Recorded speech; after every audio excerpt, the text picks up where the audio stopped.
Industrial estate नाईकपाडा या ठिकाणी मोहनसिंग परमार यांचा एक बिझनेस आहे आणि ते बिझनेसचं काम उरकून ते घरी जात असताना त्यांच्या वाहनाकडे जात असताना वाटेमध्ये दोन हल्लेखोर, यातला एका हल्लेखोरांनी मोटरसायकलवरती राईट ठेवलेला होता, दुसरा हल्लेखोर त्यांच्या बाजूला जेणेकरून त्यांना पॉईंट ब्लँक एंडवरून फायर करता येईल अशा दिशेने तो उभा राहिलेला होता आणि त्यांना हाक मारली मोहनसिंग वगैरे असं म्हणून.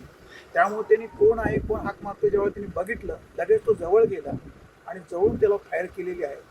परंतु त्याचा निशाणा चुकलेला होता पॉईंट ब्लँक एंडवरून सुद्धा, किंवा कदाचित दोघांची काहीतरी स्कपल झाल्याचं सांगता येत नाही आहे आणि त्यामुळे गोळी लागली नाही. मग तो दुसरी गोळी जेव्हा मारू लागला तेव्हा तो पिस्टल ब्लॉक झाला आणि त्याच्यामुळं त्याला दुसरी गोळी मारता आली नाही.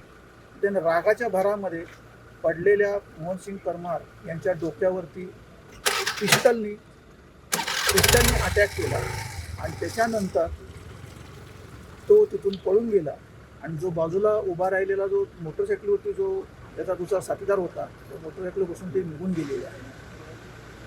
फक्त काय दुश्मनी होती? तपासाची प्राथमिक परिस्थिती आहे. ही घटना फर्स्ट टाईम पोलीस स्टेशनला रिपोर्ट झालेली आहे, पोलिसांना रिपोर्ट झालेली आहे.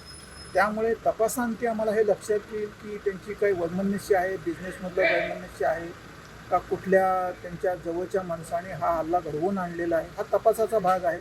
पण सध्या एव्हिडन्स कलेक्शन करणं आणि त्याच्यानुसार मग ती मोटरसायकल कोणती वापरली, त्याचा नंबर काय आहे, मेडिकल लिगल जे आम्ही ब्लड सॅम्पल्स वगैरे कलेक्ट केले त्याच्यातून कुठले DNA निघतात, त्याच्यातून कुठला आरोपीचा काही शोध लागू शकतो का, आणि त्याचबरोबर इथे जे प्रत्यक्ष साक्षीदार जे होते, इतर जे कामगार होते, त्यांच्या माध्यमातून सुद्धा आपल्याला काही माहिती मिळते का, याचा पोलिसांच्या तर्फे प्रयत्न चालू आहे. सर त्याच्यात आलेले फक्त दोनच लोक होते. एका मोटरसायकलवरून ते आलेले होते, एकाने फायरिंग केली, एक राईड घेऊन बसलेला होता.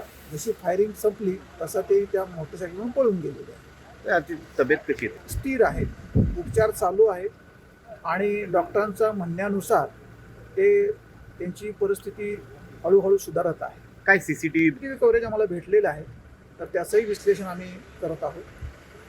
लोकांना काय आव्हान आमचं हेच राहणार आहे की लोकांनी घाबरून जाऊ नये. हे आयसोलेटेड इन्सिडेंट असतात, याच्यामध्ये तपास पूर्ण झाल्यानंतर आम्हाला निश्चितपणे यातला मोटिव्ह लक्षात येईल. त्यामुळे सर्वसामान्यांनी याच्याबाबत घाबरून जायची काही आवश्यकता नाही आहे. परंतु ज्या गाडीनं, ज्या मोटरसायकलनं ह्या स्पॉटवरती ते आलेले आहेत, तर ते स्पॉटवरती येत असताना किंवा जात असताना जे CCTV एरिया कव्हर जिथं झालेले आहेत त्यांनी आपापल्या हद्दीतले CCTV बघून जर आम्हाला जर सहकार्य केलं तर त्या निश्चितपणे आम्हाला आरोपीपर्यंत लवकरात लवकर पोहोचतो.